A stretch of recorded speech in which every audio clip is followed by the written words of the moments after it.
welcome you back again to another video lecture on Python programming, and in this video lecture I'll go ahead and teach you how to fill a list with natural numbers. So let's go ahead and create integer of x, and let's go ahead and demand the user to input some numbers. So go ahead and tell the user to insert range of natural numbers. So just choose the range, and then we go ahead and do that.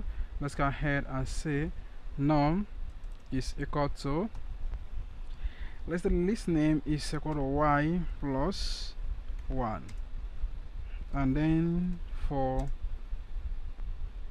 y in range of what the user insert into x.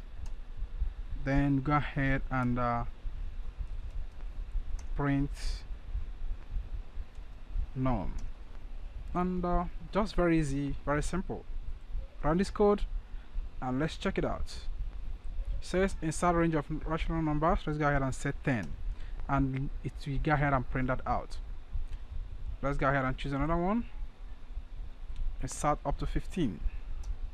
Can you see that? That is the way you can be able to create a list of natural numbers. Very straightforward, just simple line of code, and I believe that is really very interesting. Go ahead and put it down on your own laptop and check it out. And in case if you have any question, please go ahead and use the question and the answer section, and I'm going to get back to you as soon as possible. Thank you so much, and I'm going to see you in the next video lecture.